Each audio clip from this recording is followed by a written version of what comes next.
The Aleuts called it Alaska, which means the Great Land. Alaska is also an incredible and magnificent land.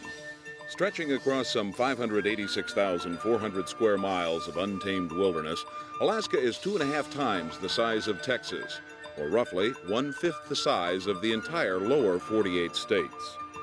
Bordering on 2 oceans and 3 seas, our last frontier has more than 3,000 rivers, 3 million lakes, 19 mountains higher than 14,000 feet, including the 20,320-foot Mount McKinley, the highest peak in North America, and more than 5,000 glaciers.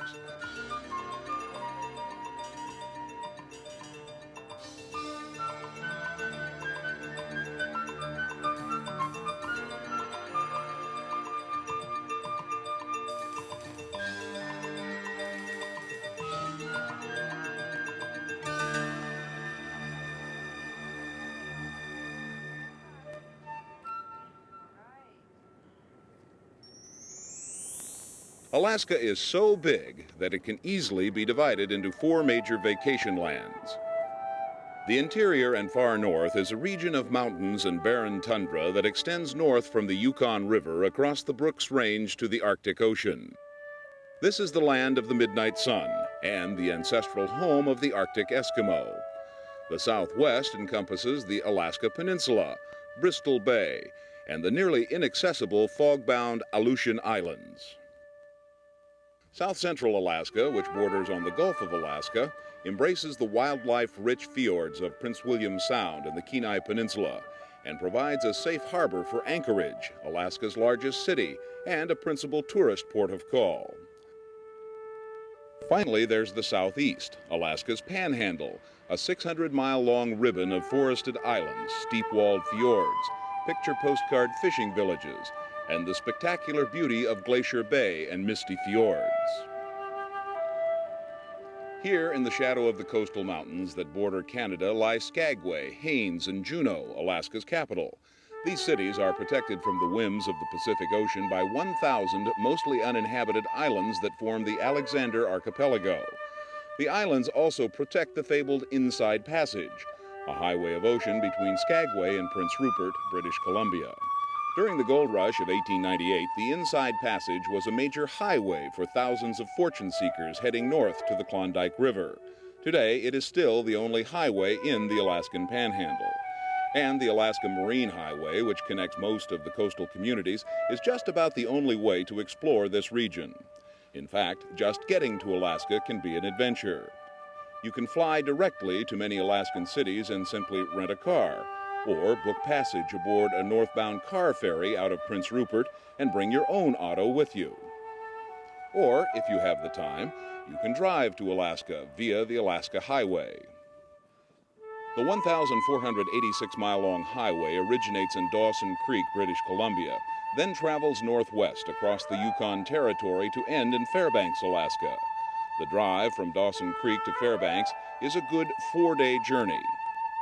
As the only land approach to Alaska, the Yukon Territory has long been a gateway to the southeast and south-central regions. In fact, if you're planning to visit Alaska, especially southeast Alaska, you should also plan to visit the Yukon Territory. Yukon is an Indian word meaning clear water, and it aptly describes the river for which the territory was named. One of the longest rivers in North America, the Yukon flows westward for 1,587 miles from Tagish Lake on the northern border of British Columbia to the Bering Sea. Despite the gold rush of the 1890s and tourism today, the river remains largely undeveloped. Because of its harsh cold climate and almost impenetrable mountains, the Yukon Territory was among the last areas of North America to be explored by Europeans and to attract settlers. Even today, in all of its 300,416 square miles of unspoiled wilderness, there are only about 30,000 people, and half of them live either in Dawson City or Whitehorse, the territorial capital. Together, Alaska and the Yukon Territory evoke a spirit of big, fresh, and bold adventure. They offer the hardy visitor a wide array of outdoor activities and scenic splendor. Alaska is big, and you won't be able to see it all in any one visit. So in this program, we're going to show you some of the best and most accessible attractions that Alaska and the Yukon Territory have to offer. To do that, we're going to travel some 2,300 miles by air, by sea, and by land, from Juneau to Anchorage, via Skagway and Whitehorse and Dawson City in the Yukon Territory. Along the way, we'll explore the historic and romantic past, the Alaska of Russian whalers and Arctic Eskimos, the Yukon of Indians, fur traders, Klondike gold miners, and we'll show you the incredible beauty and the ancient spirits that await you in this great land. Our journey begins aboard the incredibly scenic Alaska Marine Highway, which links towns and villages along the Alaska Panhandle. The journey's rewards may be as great as your destination. There are few cities like Juneau in the lower 48. Accessible only by air or by way of the Alaska Marine Highway, it is a modern, vibrant, civilized city on the edge of an enormous wilderness. The city was founded in 1880 and named for Joe Juneau, who, along with Richard Harris, discovered gold in the surrounding hills. Today, with a population of 26,800, it is not only Alaska's second largest city and the heart of Alaska's Panhandle, it is also the capital of our 49th state. It is also a good place to start an Alaskan adventure, because here you'll not only find the comforts of home, you'll experience the pleasures of the wilderness. Juneau covers some 3,000 square miles, and there are a number of ways to see the city and its natural attractions. During the summer, tours of the city, the mountains, and the nearby islands depart daily from most of the major hotels and from the cruise ship dock. Charter companies also offer sightseeing, sport fishing, and photography trips by sea or by air. And nearby hiking trails will get you to scenic mountain areas, to fishing spots, and to points near the Mendenhall Glacier. Just before heading for the mountains or the sea, we suggest you explore Juneau itself. A good place to begin is at the state capitol. During the summer, the state capitol is open for tours, as is the nearby state office building. The building not only contains a century-old totem pole and a Kimball Theater pipe organ, but it also offers visitors a panoramic view of the city and the harbor from the terrace of its 8th-floor atrium. When William H. Seward, Secretary of State under President Andrew Johnson, purchased Alaska from Russia in 1867, Eastern wits quickly named Alaska Seward's Folly and Seward's Icebox. Alaska, of course, turned out to be a gold mine of natural resources, and history gave Secretary Seward the last laugh. Seward's last laugh still echoes here at the Alaska State Museum, because preserved here is Alaska's long and colorful history, as well as the culture and art of its native peoples.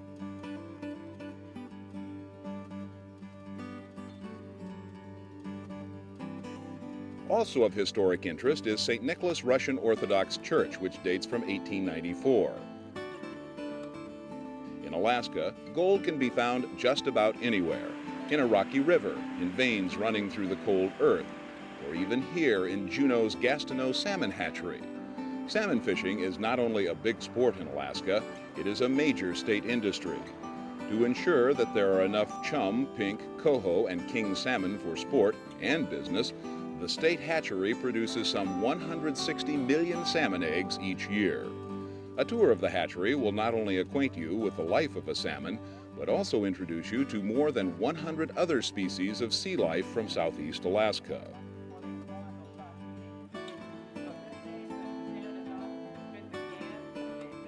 Virtually all of southeast Alaska lies within the boundaries of the Tongass National Forest. The National Forest, which covers some 17 million acres, is made up mostly of islands and a rugged mountainous coastline. It is home to some 70,000 people. 25,000 brown bears, 15,000 eagles, and a countless number of moose, wolves, deer, seal, otter, mink, porpoises, and whales. It also has 50 to 75 Ice Age glaciers, one of which, Mendenhall, is only 13 miles north of Juneau. 12 miles long and nearly 1.5 miles wide, Mendenhall Glacier is a small part of the 1,500 square mile Juneau ice field. An observatory at the visitor center, as well as trails on either side of the glacier, afford spectacular scenic views of this river of ice as it flows imperceptibly down the Mendenhall River Valley. A tour by cruise ship, float trip, or charter flight are three other ways to see the Juneau ice field in Mendenhall Glacier close up. 65 miles northwest of Juneau, stretching northward from Cross Sound to the Canadian border, is one of the most scenic spots in Alaska, Glacier Bay National Park. Although it's accessible only by plane or boat, this is one Alaskan attraction that you don't want to miss. Sightseeing flights are available out of Juneau or Skagway via Skagway Airlines and provide breathtaking views of one of America's most impressive national parks. Towering over the park in Glacier Bay is the 15,320-foot Mount Fairweather. In 1750, the entire bay was filled by one gigantic glacier. Over the centuries, as that single glacier rapidly receded, forests of spruce and hemlock began to cover the exposed land. Today, 16 glaciers, some 5,000 feet thick, flow down from Fairweather's snow-clad peaks to the fjords and inlets of the bay.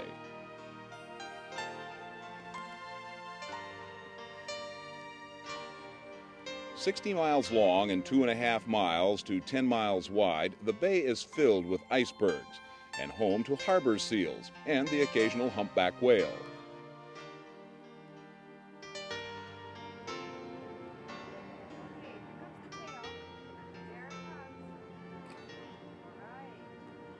From Gustavus, it's a 10-mile drive to the National Park headquarters at Bartlett Cove.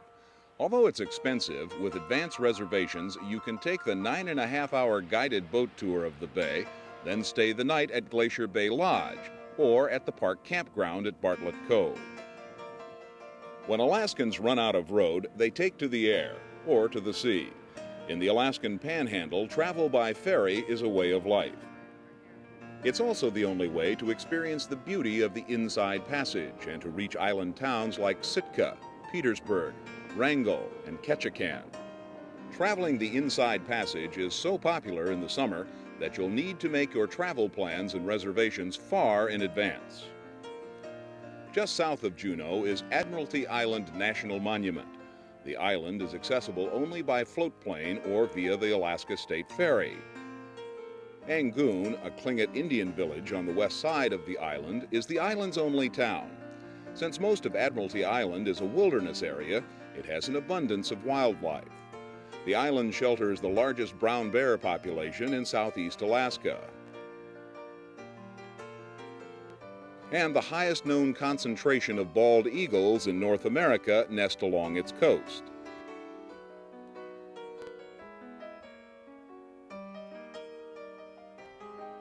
A few miles west of Admiralty Island is Baranof Island, the site of the historic town of Sitka. Founded by Russians in 1804, Sitka, which was once known as New Archangel, was Russia's American capital.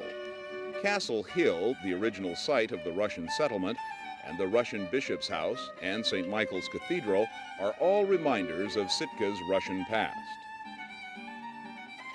Sitka National Historic Park not only commemorates the area's Russian legacy, but also the heritage of the island's Tlingit Indians. Some of the park's 28 Tlingit and Haida totem poles are more than a century old.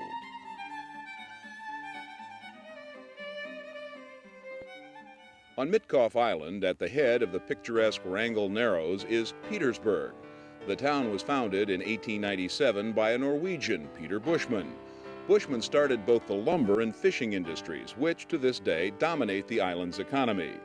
The town earns its nickname, Little Norway, not only by its Norwegian roots, but for its rose mailing, the traditional Scandinavian craft of decorating a wooden home with bright colors and floral designs. Just north of Petersburg is LeConte Glacier, the southernmost tidewater glacier in North America. While massive blue icebergs float serenely across the bay, harbor seals rest along the glacier's face. Boat tours, such as the Alaska Scenic Waterway, give visitors a chance to reach inaccessible points of incredible beauty. Just south of Petersburg, on the northern tip of Wrangel Island, is Wrangel, the only town in Alaska to have existed under Russian, British, and American flags. 220 miles south of Juneau, at the southern end of the Inside Passage, is Ketchikan, salmon capital of the world and Alaska's southernmost city. With an average rainfall of 156 to 162 inches, it's also the wettest city in North America. Long before prospectors, lumberjacks, and fishermen settled in Ketchikan, the area was home to Indians who recorded their tribal histories and their spiritual beliefs in the form of intricately carved totem poles. Today, Ketchikan boasts the world's largest collection of Alaskan Indian totem poles. The totem poles and the master carvers who create them can be seen at 3 different locations: in town at the Totem Heritage Center, south of Ketchikan at the Saxman Indian Village, and north of Ketchikan at the Totem Bight Historical Site. For thousands of prospectors heading north to the Klondike gold fields at the turn of the century, Ketchikan was a jump-off point. Like so many of Alaska's coastal towns, Ketchikan boomed, burned brightly, and then nearly went bust. What saved the town was an economic backbone of fishing, logging, canning, and mining. Today, some of Ketchikan's rough-and-tumble past is slowly being brought back to life along colorful and historic Creek Street. Built on stilts along a stream that today is a spawning ground for salmon, the Creek Street Historical District now sports modern shops and local business offices. Once, Ketchikan was the gateway to the Yukon goldfields. Today, it is the gateway to the 2.2 million acre Misty Fjords National Monument. Located just east of Ketchikan, the park covers some 3,580 square miles and can be reached by air or marine charter. It is an area of incredible beauty and abundant wildlife, and one of the more adventurous ways to see it is to fly with an experienced bush pilot on a 1-hour flight-seeing tour. Such spectacular sights as the Bem Canal, Walker Cove, Rudyard Bay, and the 7,999-foot Mount John Jay are so much more impressive when seen with the eye of an eagle. For those who would like to set down and explore the park on foot, Misty Fjords National Monument offers a wonderful opportunity for picnicking, birdwatching, backpacking, hunting, fishing, crabbing, even an overnight stay in a rustic cabin. Back in 1897 and 98, when would-be millionaires streamed through Ketchikan en route to the Klondike goldfields, their first destination was Skagway, more than 300 miles north, at the very top of the Inside Passage. It was the most feasible route to the Yukon. Before the gold strike on Bonanza Creek, Skagway was a one-cabin town. 3 months after the strike, it was a muddy, makeshift, hell-bent metropolis of more than 20,000 people. While many of the prospectors who stepped ashore here were hard-boiled veterans of the California gold rush of '49, most were simply greenhorns. And yet, each was following the same dream: to reach the Klondike River and to strike it rich. For them, Skagway was just a place to assemble gear and to catch their breath before heading over the mountains on the treacherous Chilkoot Trail to an uncertain future. For many others, however, Skagway was the big bonanza. They were merchants, entrepreneurs, the gamblers who provided the greenhorn and the veteran alike with food, housing, supplies, and entertainment, all at outrageous prices. They struck it rich right here and bequeathed Skagway its history and its legends. Like the gold rush, Skagway's bonanza lasted only a couple of years. By the turn of the century, Skagway was a virtual ghost town. Today, Skagway's past is having a great revival. Broadway, Skagway's main street, painstakingly preserves the look, if not the feel, of those booming gold rush days. The colorful street with its false front buildings is now part of the Klondike Gold Rush National Historical Park. The park also includes the 33-mile Chilkoot Trail and White Pass, over which each fortune hunter headed into the desolate Yukon Territory had to carry as much as a ton of food and supplies. Although the trail is still open for hiking, it's a 4-day trek. So be sure to stop at the Visitor Center at Broadway and 2nd Avenue for trail conditions and registration information. If a 4-day, 33-mile hike nearly straight up isn't your idea of a good time, try a ride on the White Pass and Yukon Railroad. It's Skagway's most scenic and exciting attraction. Built in 1898 to carry passengers and supplies to the Klondike Gold Rush, the White Pass and Yukon Railroad chugs for 28 miles through some of the most beautiful, rugged, and heart-stopping scenery in this part of Alaska.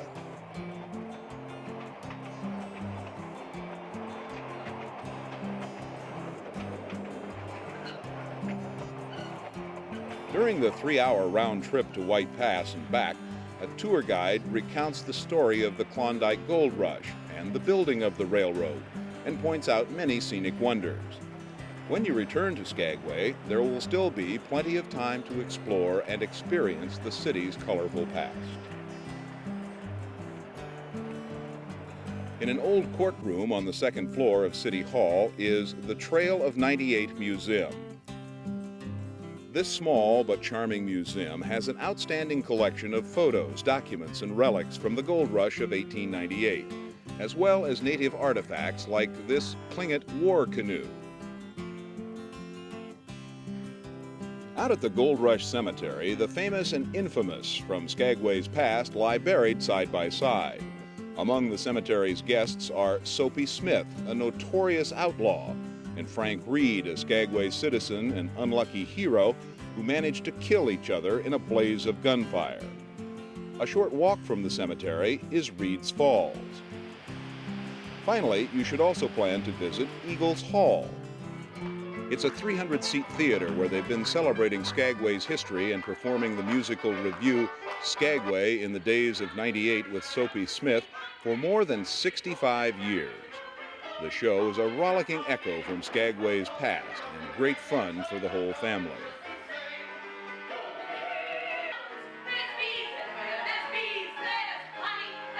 Next to Juneau, Skagway is the most important city in southeast Alaska. It's the northern terminus of the Alaska Marine Highway, a port of call for summer cruise ships, a jump-off point for charter flights to Glacier Bay and the Juneau Icefield, and it's the southern terminus of the Klondike Highway, the only land route from Skagway to Fairbanks, Anchorage, and south central Alaska. So far, since we left Juneau, we've logged more than 700 watery miles on Alaska's Marine Highway. But from here on, we'll be literally on the road. Anchorage is our final destination, and we could easily fly there from Skagway. But we're going the slow and scenic route across the Yukon Territory. For the next 400 miles from Skagway to Dawson City, we'll be traveling on the Klondike Highway. It's 14 miles to the Canadian border and about 90 more to Whitehorse, then another 313 miles to Dawson City. For much of the way, the Klondike Highway follows the old Gold Rush Trail of '98. Halfway to Whitehorse, the Klondike Highway passes through the small Yukon town of Carcross, population 200. You should stop, stretch your legs, and have a look around, as the town is situated on Lake Bennett and is near Lake Tagish, which is the source of the Yukon River.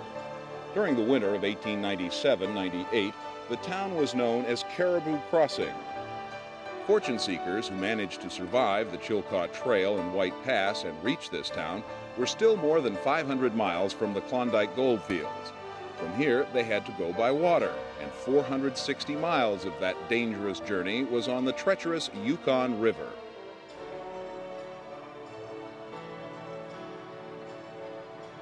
To reach Dawson from here, the adventurers built anything that would float and headed up the Yukon to their next test of courage, Whitehorse Rapids. The rapids, which lie just south of present-day Whitehorse, claimed so many lives during the gold rush that boats were required to hire licensed guides. Whitehorse, at the foot of Miles Canyon, was a natural place for those boats to land. Born of gold rush fever in 1897 and named for those deadly rapids, Whitehorse today is the capital of the Yukon Territory. With a resident population of just over 14,000, it's also the Yukon's largest city. Since its founding, Whitehorse has been the communication, distribution, and transportation center of the Yukon. Not only is it the northern terminus of the White Pass and Yukon Railway, but it's also the crossroads of the Klondike and Alaska highways. While the city has its share of guided tours, you can easily guide yourself with a good city map and sightseeing information from the Whitehorse Information Center on Steele Street. If you're interested in Yukon history, Canadian politics, or the ins and outs of the territorial government, you'll probably find the summer tour of the Yukon Government's Administration Building quite fascinating. It's known for its exhibits of national and local artists. If you enjoy a hot, soothing swim, head for Takini Hot Springs. These natural mineral hot spring pools maintain a temperature of 98.6 degrees Fahrenheit all year long. Although the gold rush was nearly 100 years ago, Whitehorse still keeps in touch with its past. One of the richest storehouses of Yukon history is the W.D. McBride Centennial Museum at First and Wood Streets. Prehistoric mammals, gold mining tools, Indian relics, an old steam locomotive, a wagon sleigh, even the log cabin of the legendary Sam McGee are all a part of the museum and all a part of the Yukon's colorful history. This old sternwheeler is a part of that history too. It's the SS Klondike II, one of the last sternwheelers to have plied the Yukon River between Whitehorse and Dawson City. She was built in 1937 after the first SS Klondike struck a reef, and she worked the river from 1937 to 1955. The cabin you see along the side there, that is the chief steward's cabin. And the chief steward was the officer responsible on the passengers. So if you had any During the problems- heyday of Yukon River steamboats, the passage north to Dawson City took 2.5 days. The return passage, against the current, took 5 days. Although the old riverboats no longer challenge the Yukon River, tour ships like the MV Schwatka still do. Docked on the Yukon River near the Whitehorse Power Plant and Dam, this modern motor vessel offers a 2-hour narrated excursion through Miles Canyon. One can only imagine the white-knuckle fear that this canyon instilled in the hearts of the men headed for the gold fields as they moved swiftly down the Yukon River toward the dreaded but inevitable Whitehorse Rapids. What took 2.5 days or more on the Yukon River now only takes about 6 hours on the Klondike Highway. Here at the confluence of the Yukon and Klondike Rivers is Dawson City. For a short while, nearly 100 years ago, this was the most famous city in the world, the pot of gold at the end of the rainbow. It all began on August 17, 1896, when George W. Carmack, Skookum Jim, and Taglish Charlie discovered gold on Bonanza Creek, 7.5 miles south of town. Today, the spot where the gold was first discovered is marked with a sign designating it as Claim 1. Other signs along the creek mark the location of the mining town of Grand Forks, and Dredge 4, which was used to recover gold from the creek beds. At several locations along Bonanza Creek, you can still try panning for gold. By the time word of the gold strike reached San Francisco in the summer of 1897, more than $2 million in gold had been found along Bonanza Creek, and that set off the Klondike Gold Rush. By the spring of 1898, Dawson City had become a boom town of some 30,000 restless, searching souls.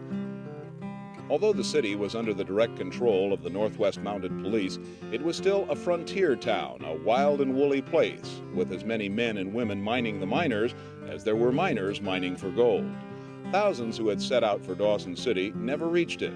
Of the thousands who did, few struck it rich, though many died trying.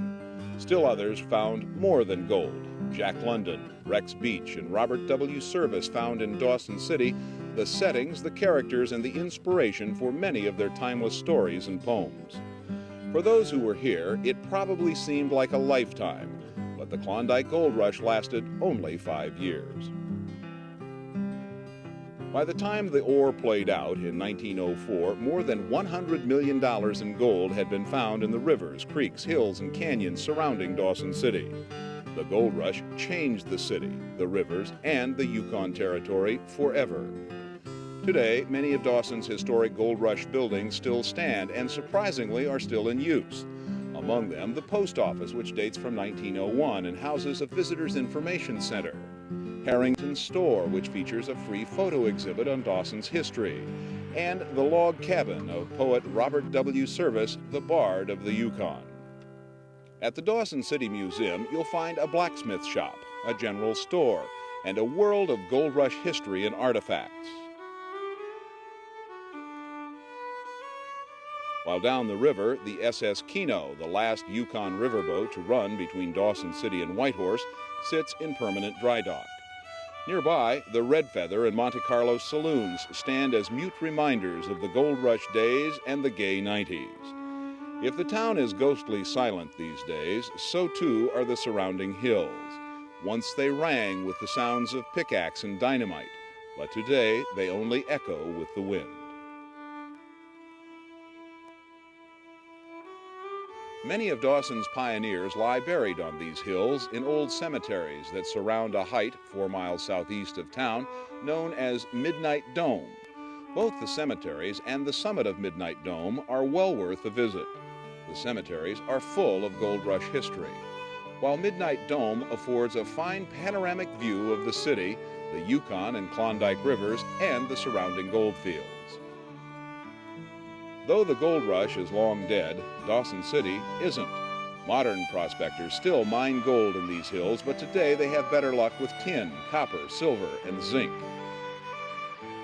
And during the spring and summer, the town roars into life as hundreds of tourists arrive to explore the past. The Klondike Gold Rush may have lasted only 5 years, but the legacy of those years goes on. At Dawson City, we leave the Klondike Highway and turn west on Canadian Route 9. Some have dubbed this 65-mile stretch of road to Alaska the top of the world highway. Although it's a gravel road and closed in the winter, it is one of the Yukon's most scenic and adventurous highways because even in the middle of August, you could run into a snowstorm. As Canadian Route 9 crosses into Alaska, it becomes Alaska State Route 5, the Taylor Highway. 95 miles further south, the Taylor Highway ends in the town of Tetland. From Tetland, it's 206 miles north on the Alaska Highway to Fairbanks. Just outside Delta Junction, en route to Fairbanks, you'll get your first glimpse of the Trans-Alaska Pipeline. Completed in June 1977, the 800-mile-long pipeline connects Prudhoe Bay on the oil-rich north slope of Alaska with the ice-free port of Valdez on Prince William Sound. 95 miles further north in the land of the midnight sun, the Alaskan Highway ends in Fairbanks, Alaska's second-largest city.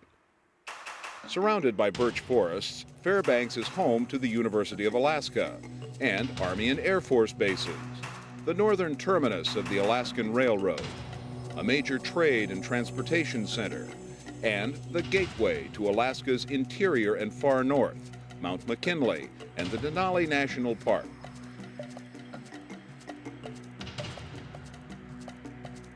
Founded in 1901 as a trading post on the Chena River, Fairbanks got its first taste of boom or bust when gold was discovered here in 1902. The city boomed again in 1968 when oil was discovered in Prudhoe Bay, 390 miles to the north. Many of Fairbanks' older homes and business buildings can trace their history back to the days of the gold strike. For its first 20 years, Fairbanks' only links to the outside world were a wilderness trail and the steamboats that came up the Chena and the Tanana rivers each spring. Today, the Discovery 3 recaptures the excitement of those riverboat days with a 4-hour narrated trip on the Chena and Tanana rivers. Within minutes, this historic riverboat will have you on a fun-filled trip into Alaska's backcountry, where wildlife abounds and Alaska natives still practice their ancestral ways. Like so many of Alaska's frontier towns, Fairbanks was settled by prospectors searching the rocky creeks of Alaska for gold. It took time, experience, and a lot of luck. One way to find the gold was to simply scoop up a pan full of creek bottom and swirl it around until the gold, which was heavier than the gravel, settled out. Another way was to use a monster like this. She's known as Gold Dredge No. 8. She was built in 1928 by Bethlehem shipbuilders to crawl along a creek bed, suck up a ton of rock and gravel, and extract any gold ore. The 5-deck, 250-foot-long mining dredge was owned and operated by the Fairbanks Exploration Company. When she retired in 1959, after 31 years of service, she had taken more than $1 billion worth of gold out of Goldstream and Engineer Creeks. Today, Dredge No. 8 is listed on the National Register of Historic Places. The nominal admission price includes a tour of the dredge and a chance to pan for gold. Another place to pan for gold is at Mining Valley, an outdoor museum at Alaska Land.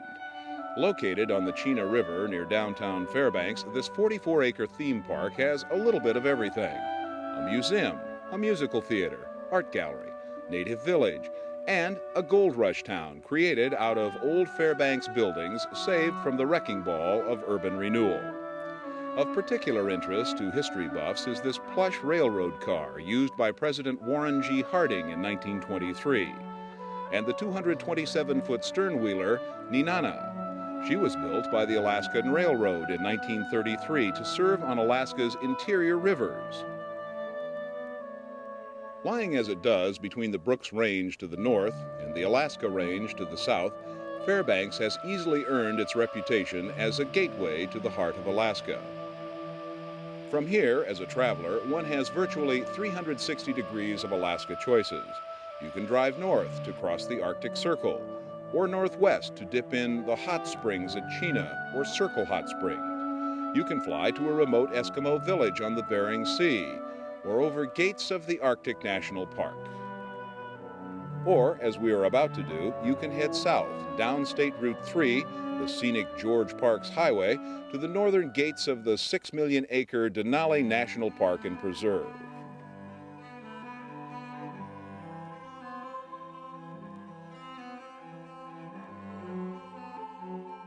Located nearly halfway between Fairbanks and Anchorage, the Park and Preserve covers 9,375 square miles and is open from early June to mid-October.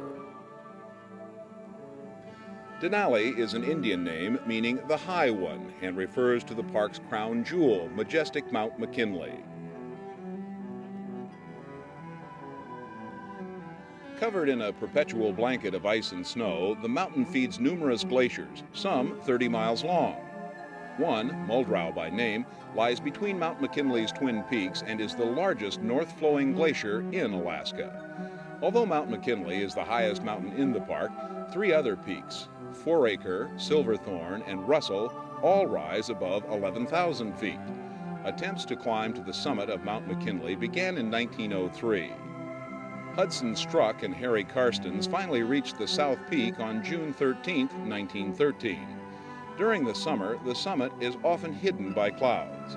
To get a great overview of the park, Denali Airlines schedules regular flights to remote reaches of Mount McKinley, as well as other scenic areas of the park.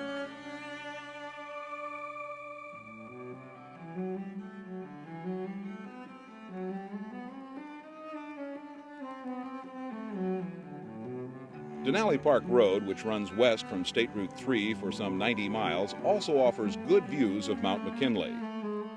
It's a difficult road, and only the first 14.8 miles to Savage River are paved.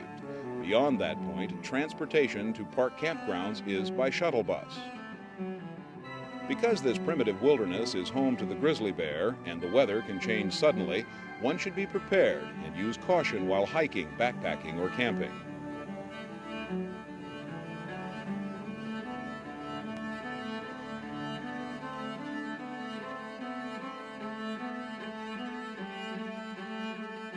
Throughout the summer, the park offers many outdoor activities, including nature talks, hikes, and sled dog demonstrations.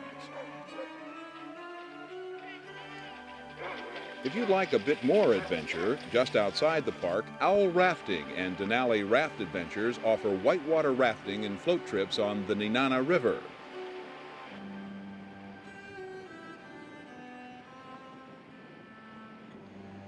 From the main entrance of Denali National Park and Preserve, it's about 215 miles to Anchorage, straight south on State Route number 3. En route, Route 3 passes through Denali State Park.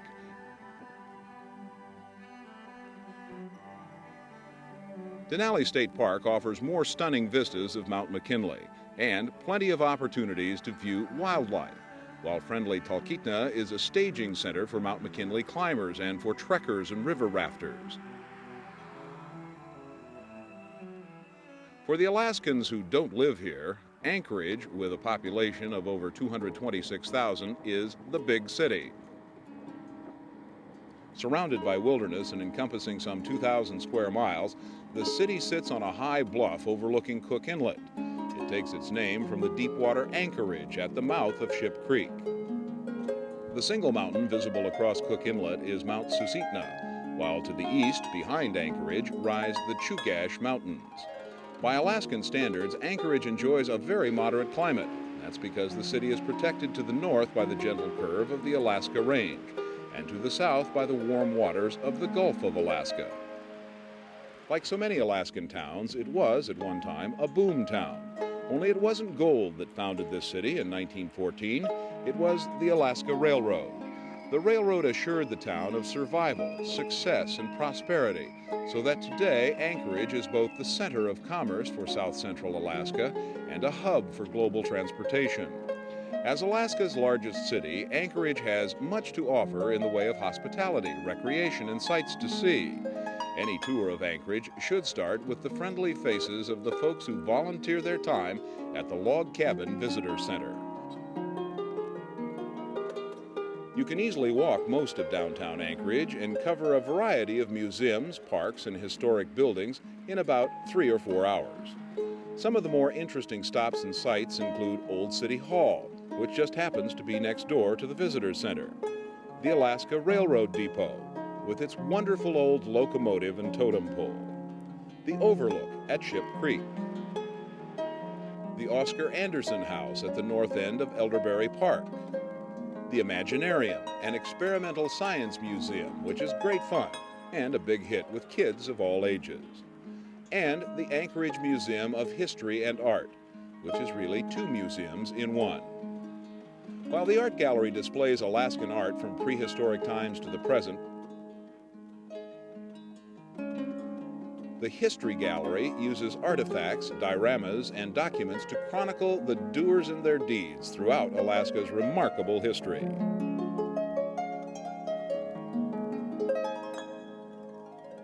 Only a few miles from the Museum of History and Art is historic Earthquake Park.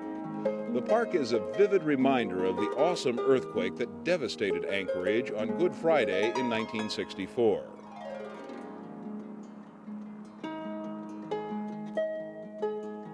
Miles west of the park, at the end of Northern Lights Boulevard, is Point Woronzof. While Anchorage International Airport handles the commercial air traffic from Europe, the Orient, and the lower 48, most of the local air charter services fly out of Lake Hood, the world's largest floatplane base. Located on the south shore of the lake is the Alaska Aviation Heritage Museum. The museum celebrates the courage of the Alaskan bush pilot, the aircraft that he and she flew, and their role in the creation of modern-day Alaska. Among the vintage aircraft on display at the museum are a 1932 American Pilgrim and a 1936 Stinson A trimotor, which may be the only one of its kind in existence. Along with the planes, there are plenty of photos and other memorabilia to help you trace the history of aviation in Alaska.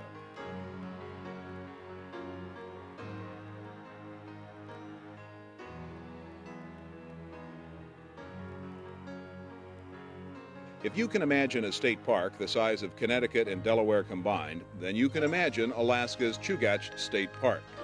This 495,000-acre park virtually surrounds Anchorage on 3 sides.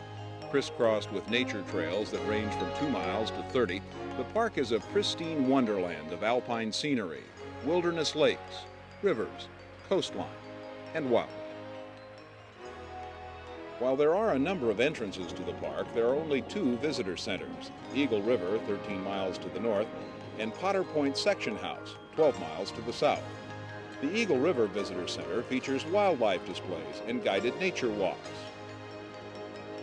The Potter Point Section House is an old railroad service building that the park has preserved and converted into a museum. 2 miles north of the section house, in Potter's Marsh, is the Potter Point Wildlife Refuge. During the summer, this refuge is home to hundreds of Canadian geese and other species of waterfowl.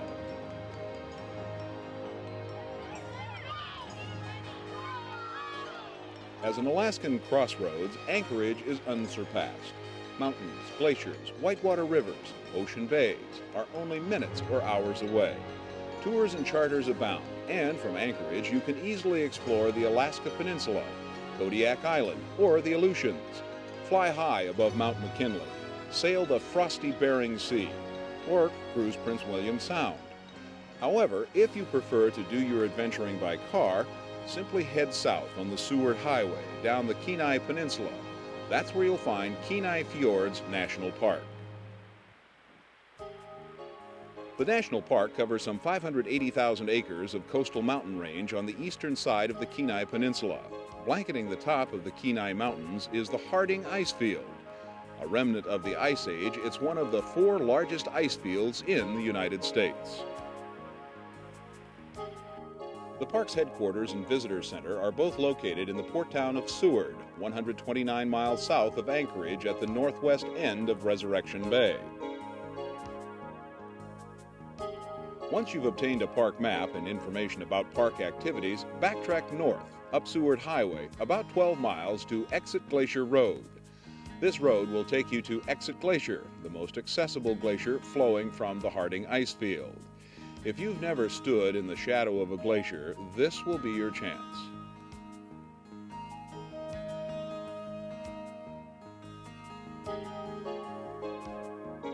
Two of the best ways to see Kenai Fjords National Park are either by air or by taking the all-day boat tour that departs from Seward Small Boat Harbor. On the boat tour, you'll not only have a front row seat for some spectacular Nordic scenery and an ocean's eye view of the enormous Harding Ice Field, but you'll also have a good chance of seeing sea otters, sea lions, whales, a porpoise or two, and thousands of seabirds. The Kenai Peninsula is also a great place to try your hand at Alaska's sport fishing.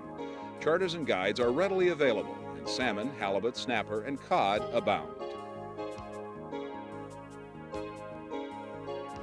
One cannot visit Anchorage or South Central Alaska without seeing Prince William Sound. While tours leave daily from Anchorage and the ports of Whittier and Valdez, perhaps the best way to see Prince William Sound is to combine it with a grand Circle Auto tour through Alaska's south central coast. Our Circle tour starts and ends in Anchorage and covers some 430 miles by car, train, and boat. To begin the Great Circle Tour, head south from Anchorage on the Seward Highway toward Portage and the port of Whittier. En route, be sure to stop at Portage Glacier. When you get to Portage, put your vehicle aboard the Alaska State Railway for the 10-mile, 30-minute ride east to Whittier. In Whittier, transfer to the State Ferry and head out on the 90-mile voyage across Prince William Sound to Valdez.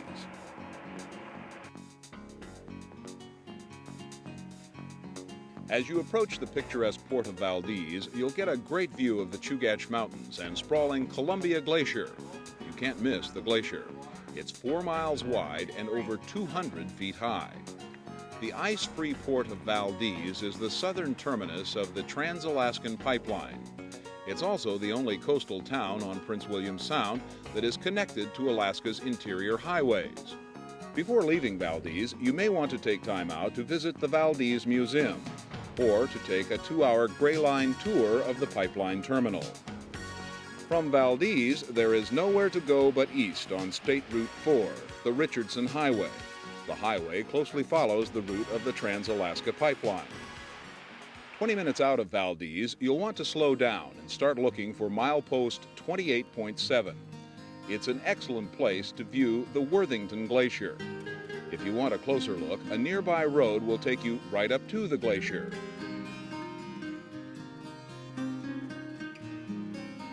As the Richardson Highway turns north and approaches the crossroad towns of Glen Allen, you should be able to see the Wrangell Mountains on your right. Glen Allen, some 87 miles north of Valdez, is the gateway to the Wrangell-St. Elias National Park and Preserve, the largest national park in the country. Although the park covers some 13 million acres, it's nearly inaccessible, except by jeep or backpack trail. Glen Allen is also where we pick up State Route number 1, the scenic Glen Highway, for the 177-mile return trip to Anchorage. At mile 103, you'll encounter spectacular Matanuska Glacier. The glacier is located at the eastern end of the Matanuska-Tsutsina Valley. The valley is called Matsu for short, and it's named after the two rivers that flow through it.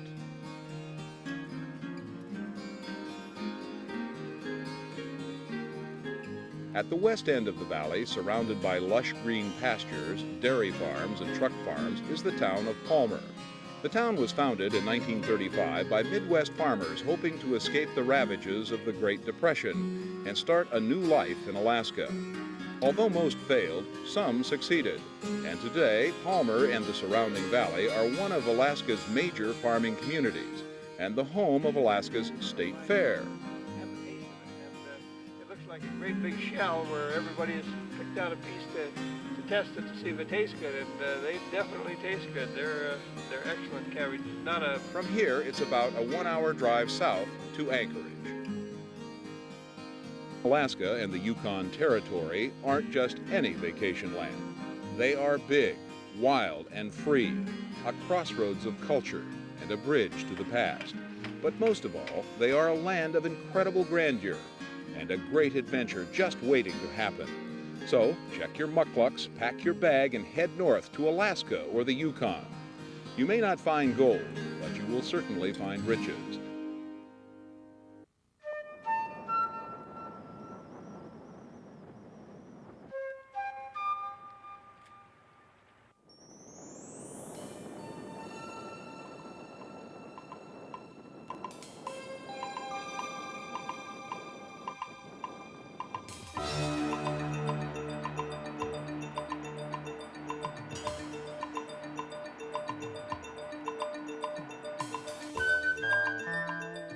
We hope this video tour has informed, enlightened, surprised, and even inspired you to plan your own visit to Alaska and the Yukon Territory. After all, the best trip is the one you take yourself. To make any trip as enjoyable as possible, plan ahead and be sure to contact your AAA office for current and detailed information on traveling through Alaska and the Yukon Territory, on accommodations, places to eat, and the attractions that you want to visit. Have a great time.